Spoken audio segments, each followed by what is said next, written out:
আরে ভাই রে ভাই বলে যায় আজব ঘটনা সকালে সাপুরি কন্যা নামে জরিনার মাহানাই এই জরিনার মাহানাই বাপ নাই দাদির সাথে ঘরে বেহুলা লক্ষ্মীদার গানে পিড়ান পাগল করে জরিনা কাঁচা সোনা হাত দোকানা লাউলো টিকা ডোগা হ্যাঁ গান গাচ্ছিস আর একদিন আসো তারপর না গল্প শুরু করবো গান সব গান শোনা যাচ্ছে, গল্প কেমন কও? গল্প 1 ঘন্টা ধরে বহেরি গান বলতে আরো দুজন ছিল লিখে এই আওয়াজ চল দিতি। হ্যাঁ তা আমরা সব- তোর জন্য আর না দেখি আমার আরো একটা কি দিই একটু গান।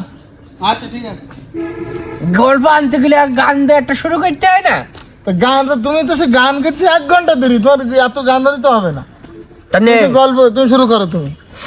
এখন ও আনাস আইছি বল। শুরু করতে চাও না না কিনুমালের গল্প দিয়ে শুরু করি হ্যাঁ কিনুমালের মার গল্প বলি তোমাদের হুম কিনুমালের মা এত শক্তিশালী ছিল তোমার মনে করো যে মাঠে যে লোকজন নাড়া কেটে থিত নাড়া নাড়া কেটে বলদা ধান গাছের গোড়া ওই কেটে থিত কিনুমালের মা ওই সবাই নাড়াও মাথায় কিনে বাড়ি এসত জায়গা ওই পুরো মাঠের নাড়া মাথায়, তো লোকজন কিছু বলবে না? যাদের নাড়া হুম এরা আবার ওই নাড়াই নিয়ে আসতে দেবে না বুঝলি হুম ধরি ঝিলি থাকতো মানে কজন লোক?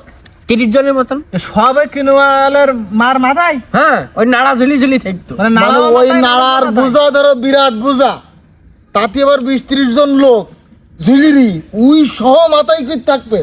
আল্লাহ কি শক্তি ছিল। কিন্তু তারপর কিনুর মাথা বুঝতে পারতো না যে নাড়া ধরে ঝুলি তো বসবে কি কি? বাড়ি এসে যখন নাড়া ফেলাই হুম তখন 30 জনের মতন দৌড়াম করে ছুটি এদিকে ছুটি চলি কোনো নাকে মুখি বাড়ি দাও বলে নাকি? না। মানে ও ছটকাই গেল। হ্যাঁ চিন্তা করো, তাহলে ওর মা এইরকম মহিলা শক্তি, মানুষের আগে এরকম শক্তি ছিল হ্যাঁ।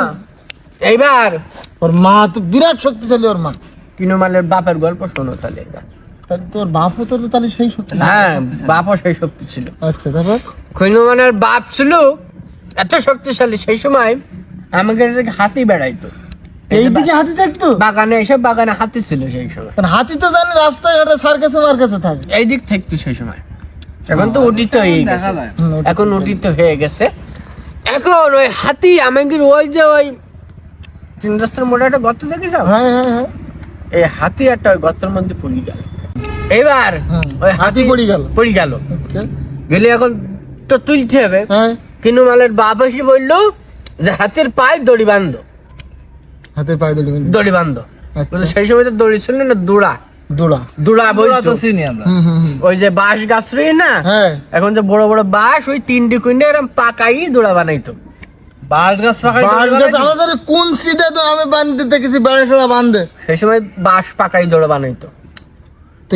এত বড় ধরো দড়ি, তো সে হাতি কিরাম? বোঝো হ্যাঁ হাতে কিরাম তালি তাহলে আমার কি রে এরকম হাতি না? হ্যাঁ, তো এগুলো তো কি? এইগুলো হচ্ছে নাতি হাতির তালি? নাতি এইগুলো আর আগে ছিল ওইগুলো হাতির এখন যা দেখা যাচ্ছে হ্যাঁ। হাতির 4র্থ প্রজন্ম তাহলে ওই সময়ের হাতি কোনো কি বড় ছিল হ্যাঁ, বিরাট বড় বড় হাতি তো তাহলে। এখন হাতির পায়ে ওই দোড়া বাইন্ধে দিলে দে ওই কিনুর বাপ মানুষ ওই গ্রামের সবগুলো মিলে মনে হবে না তাহলে। কিনুর বাপ এর আমি এক হাত দে দোড়া ধরি টাইনি হাতি ওপরে তুলি ফেলতে দেয়। তুমি যেরকম করে দেখিলে চাইলে তো গায়ে সানায় না হ্যাঁ এইভাবে। এইভাবে বিরাট শক্তি ছিল। কি বলতিস কি তোমায় গিয়ে তুই একটা হাতি আরাম করে তুলি দিলে চিন্তা কর।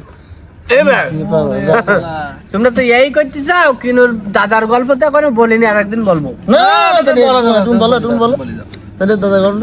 কিনুর দাদা ছিল আমার দাদার বন্ধু তাহলে তোমার আত্মীয়। বন্ধু ছিল তো আত্মীয় বলা যায় না মনে করে দুনিয়ার মাঠের তাল গাছ হুম কিনুর দাদা একা ঘাড়ে করে নিয়ে আসতো ওই ঘাড়ে করে না হাতে করে নিয়ে আসতো তাল গাছ তাল গাছ ওরা হাতে করে নিয়ে আসবে? হ্যাঁ তাল গাছ কি করবে? ওই সকালে আমরা ধরো নিমির ডাল দিয়ে দাঁত মাজি হুম আগে বলো ওই তাল গাছ দিয়ে দাঁত মাজতো এত দাদা, একটা বেল যা আগ্রহের কইতে কথাবার্তা কইতে বলে তোমার বিশ্বাস কথা করা রে এলো তা শোনো দাদা হইলো তাল গাছ দাঁত মেজে তোমার গল্প হয়? তোরা তো থাক, বুঝলি তোরা গল্পের দাঁত নিমিট ডালতে দাঁত মাঝে মানে ওদের কথা দাঁত দাঁত মাঝে না। মাজতো না ওটা ওই লাঠি বানাইতো ভাত দিয়ে হাঁটবে বলি তোমার গল্প। হ্যাঁ এই শোন বেশি বলি ফেললাম কি এই